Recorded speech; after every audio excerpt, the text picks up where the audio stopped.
शोक प्रस्ताव।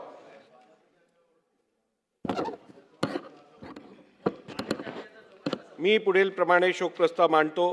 पद्मविभूषण आशा भोसले, पद्मभूषण सुमन कल्याणपूर, श्री अनंतराव नारायण थोपटे माजी विधानसभा सदस्य व माजी मंत्री, सर्वश्री विठ्ठलराव लक्ष्मणराव धोटे, बळीराम कुडूजी कोटस्कर पाटील, कृष्णराव नानासाहेब देशमुख, पटल्या लंगडा मावस्कर, वसंतराव दोधा सूर्यवंशी, सुरेशकुमार कन्हैयालाल जेठलिया, श्रीमती उषादेवी कृष्णराव जगदाळे व श्रीमती शकुंतला नंदकिशोर शर्मा माजी विधानसभा सदस्य यांच्या दुःखद निधनाबद्दल हे सभागृह अतीव्र दुःख व्यक्त करते। पद्मविभूषण आशा भोसले यांचा जन्म 8 सप्टेंबर 1933 रोजी सांगली येथे झाला। पंडित दीनदयाल मंगेशकर यांच्या संगीताचा वारसा घेऊन जन्माला आलेल्या मंगेशकर भावंडे ही भारताच्या आणि मराठी लालाटीचे वैभव आहे। आशा भोसले या पंचरत्नापैकी एक होत्या। दैवी स्वरांचे चांदणे पेरून 8 दशकांहून अधिक काळ रसिकांच्या हृदय सिंहासनावर अधिराज्य गाजवणाऱ्या अलौकिक प्रतिभेच्या त्या महान गायिका होत्या। बहुमुखी प्रतिभा आणि अलौकिक स्वरांची देणगी त्यांना लाभली होती। त्यांच्या अनेक दशकांच्या विलक्षण संगीत प्रवासाने देशाच्या आणि महाराष्ट्राच्या सांस्कृतिक वारसा समृद्ध झाला आहे।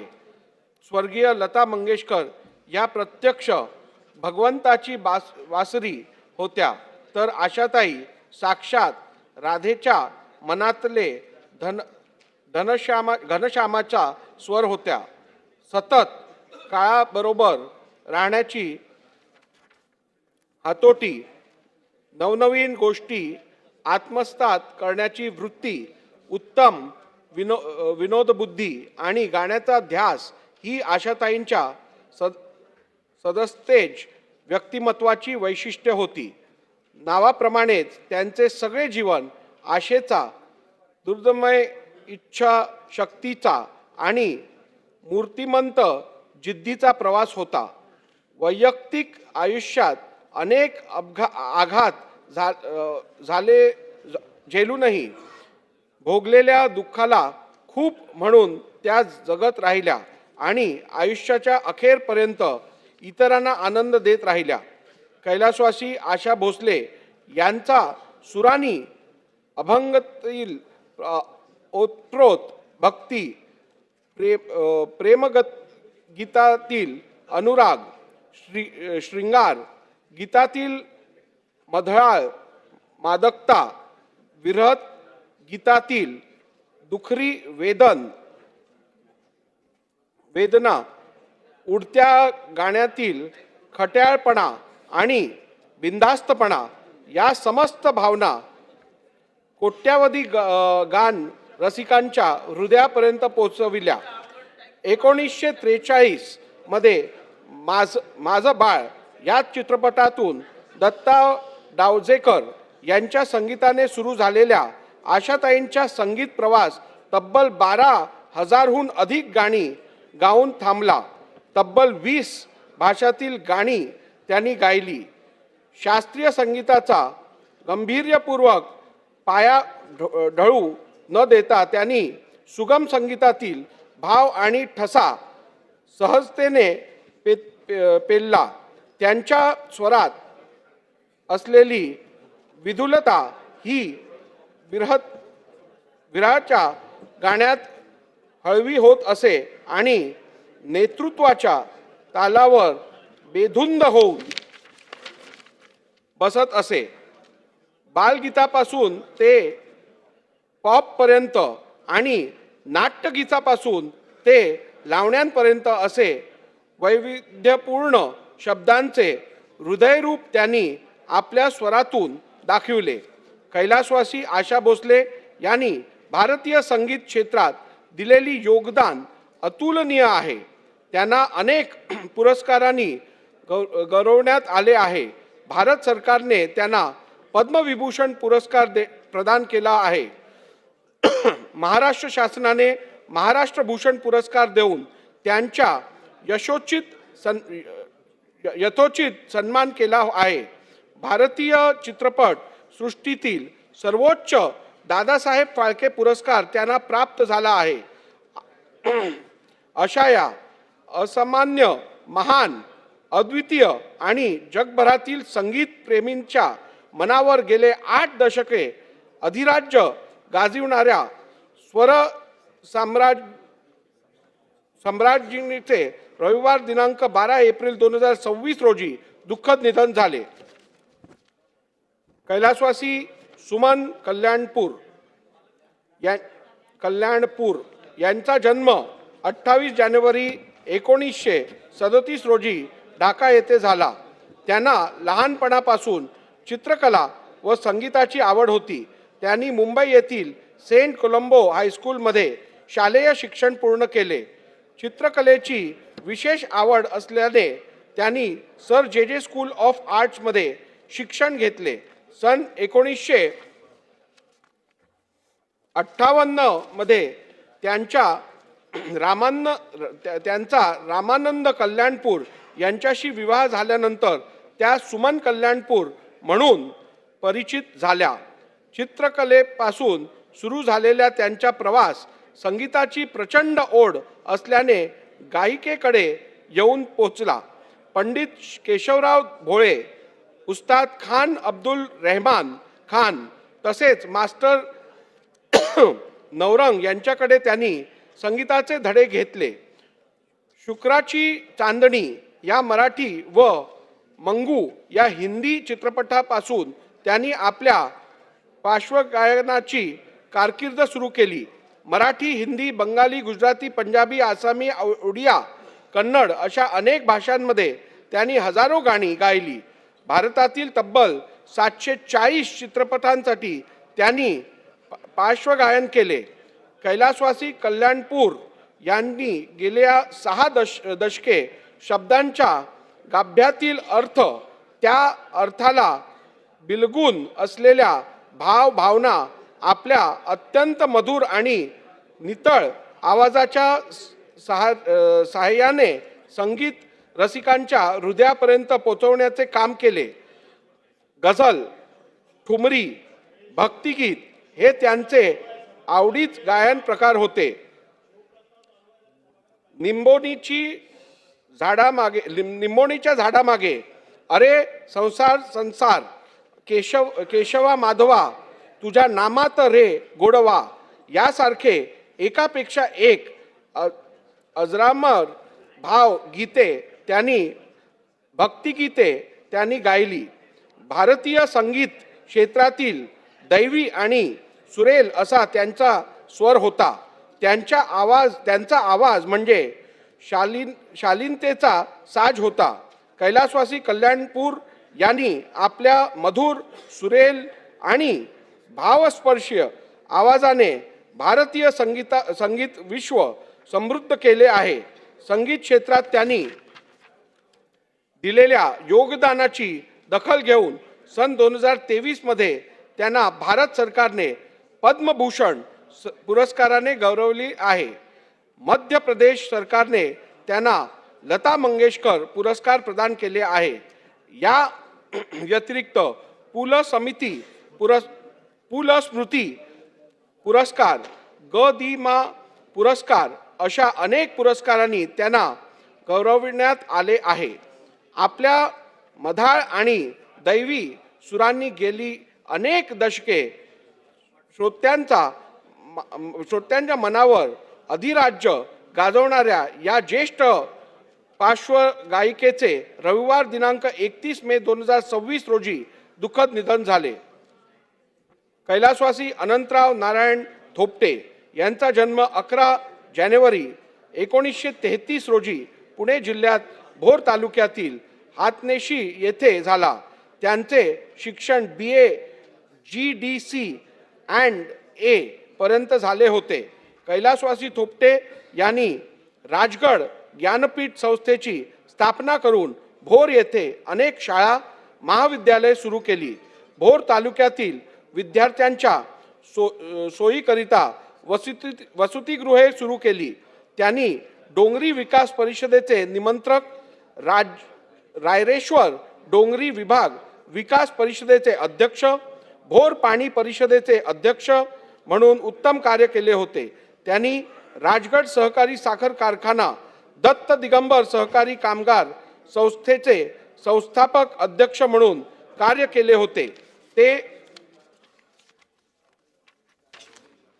पुणे जिल्हा मध्यवर्ती सहकारी बँक, महाराष्ट्र राज्य सहकारी भूविकास बँक तसेच पुणे जिल्हा सहकारी दूध उत्पादक संघाचे संचालकही होते. कैलासवासी थोपटे सन 1972, 1980, 1985, 1990, 1995 व 2004 असे 6 वेळा पुणे जिल्ह्यातील भोर मतदारसंघातून महाराष्ट्र विधानसभेवर निवडून आले होते. त्यांनी सन 1983 ते सन 1993 या कालावधीत उच्च व तंत्रशिक्षण, दुग्ध विकास, पशुसंवर्धन, मत्स्य व्यवसाय, कामगार व रोजगार हमी योजना, वाहतूक व पुनर्वसन खात्याचे मंत्री म्हणून उत्तम कार्य केले होते. अशा या ज्येष्ठ समाजसेवकाचे गुरुवार दिनांक 4 जून 2026 रोजी दुःखद निधन झाले. कैलासवासी विठ्ठलराव लक्ष्मणराव धोटे यांचा जन्म 5 सप्टेंबर 1934 रोजी चंद्रपूर जिल्ह्यातील राजुरा येथे झाला. त्यांचे शिक्षण BA LLB पर्यंत झाले होते. कैलासवासी धोटे यांनी महात्मा गांधी विद्यालयाची स्थापना करून राजुरा येथील गोरगरीब विद्यार्थ्यांच्या शिक्षणाची सोय केली होती. राजुरा प्राथमिक शिक्षण संस्थेचे ते अध्यक्ष होते. वसंत सहकारी शेतकरी सोसायटी तसेच यशवंत सहकारी शेतकरी सोसायटीचे स्थापनेत त्यांनी पुढाकार घेतला होता. कैलासवासी धोटे सन 1962 व 1972 मध्ये चंद्रपूर जिल्ह्यातील राजुरा मतदारसंघातून महाराष्ट्र विधानसभेवर निवडून आले होते. विधानमंडळाच्या अनेक समितींवर त्यांनी कार्य केले होते. अशा या ज्येष्ठ समाजसेवकाचे सोमवार दिनांक 18 मे 2026 रोजी दुःखद निधन झाले. कैलासवासी बळीराम कडूजी कोटकर पाटील यांचा जन्म 15 ऑगस्ट 1947 रोजी हिंगोली जिल्ह्यातील बानखेडा येथे झाला. त्यांचे शिक्षण 7वी पर्यंत झाले होते. कैलासवासी कोटकर पाटील यांनी बानखेडा ग्रामपंचायतीचे सरपंच म्हणून कार्य केले होते. त्यांनी संत नामदेव प्रसारक मंडळ व शिक्षण मंडळ, अप्पा स्वामी जिनिंग व प्रेसिंग संस्था, श्री लक्ष्मी दूधगंगा उत्पादक व पुरवठा सहकारी संस्थेचे संचालक म्हणूनही उत्तम कार्य केले होते. शेतकऱ्यांच्या अनेक आंदोलनात त्यांनी सक्रिय सहभाग घेतला होता. हिंगोलीतील अनेक शैक्षणिक तसेच सहकारी संस्थांशी त्यांचा निकटचा संबंध होता. कैलासवासी कोटकर पाटील सन 1990 व 1995 मध्ये हिंगोली मतदारसंघातून महाराष्ट्र विधानसभेवर निवडून आले होते. अशा या ज्येष्ठ समाजसेवकाचे गुरुवार दिनांक 23 एप्रिल 2026 रोजी दुःखद निधन झाले. कैलासवासी कृष्णराव नानासाहेब देशमुख यांचा जन्म 7 ऑगस्ट 1934 रोजी सोलापूर जिल्ह्यात बार्शी तालुक्यातील कळंबवाडी येथे झाला. त्यांचे शिक्षण 8वी पर्यंत झाले होते. कैलासवासी देशमुख यांनी कळंबवाडी ग्रामपंचायतीचे सरपंच तसेच बार्शी पंचायत समितीचे सभापती म्हणून उत्तम कार्य केले होते. ते सन 1962 ते 1978 या कालावधीत सोलापूर जिल्हा परिषदेचे सदस्य होते. त्यांनी सोलापूर जिल्हा खरेदी विक्री संघ, सोलापूर जिल्हा मध्यवर्ती सहकारी बँक तसेच भोगावती सहकारी साखर कारखान्याचे संचालक म्हणून उत्तम कार्य केले होते.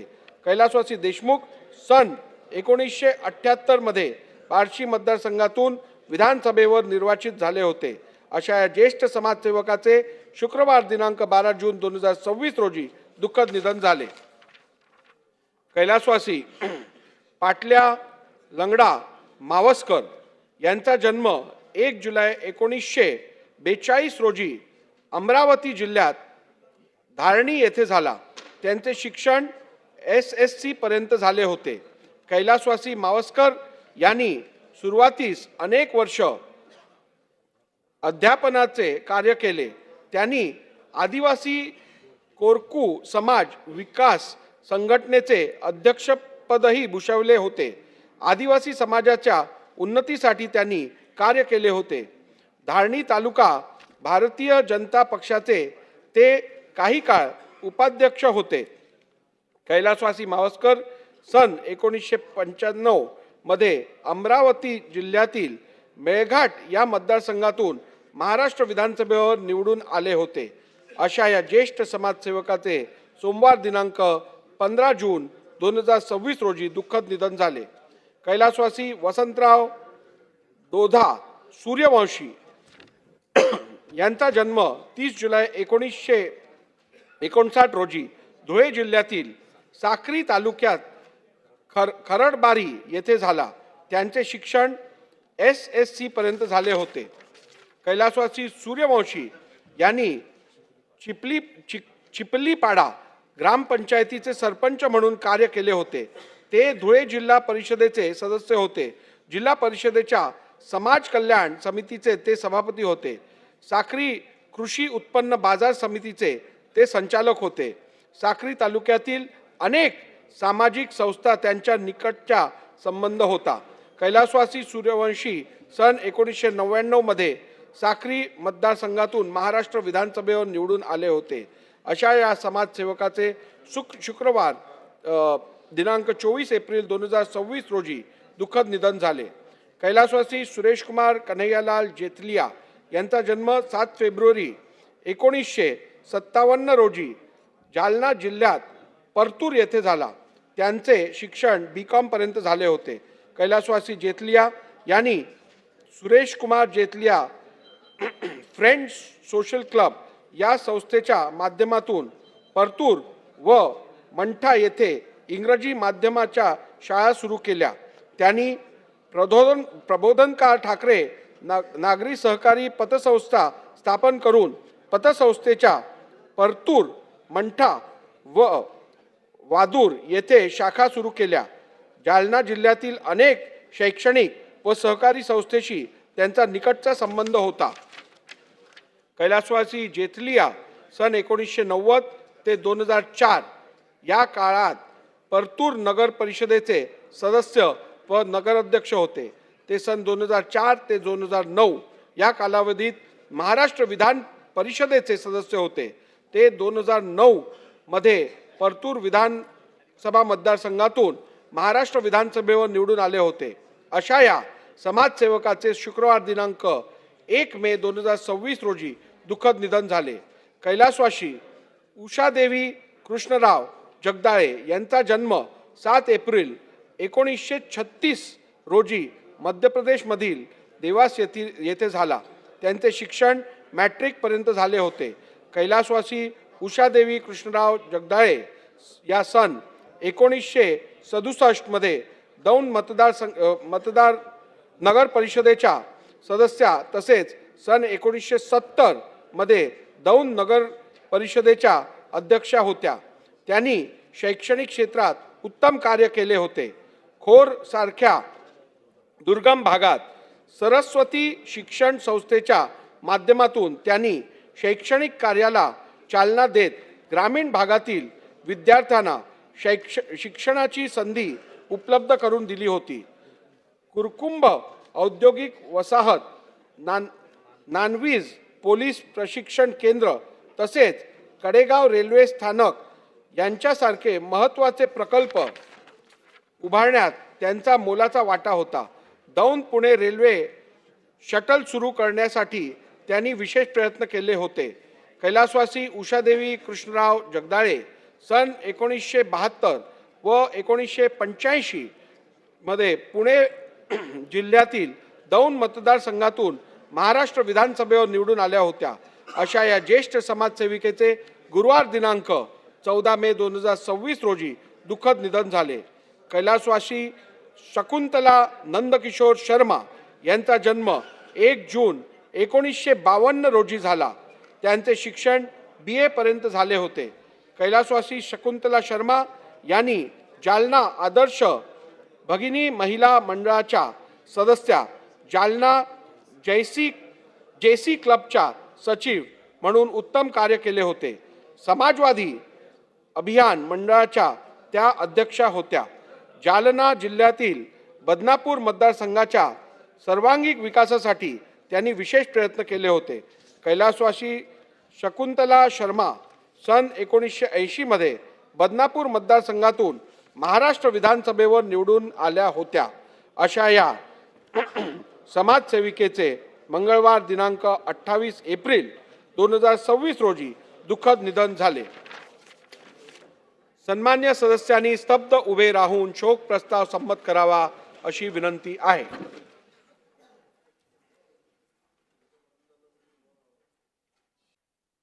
ओम शांती. सदस्यांनी खाली बसावे. शोक प्रस्ताव संमत करण्यात आला आहे.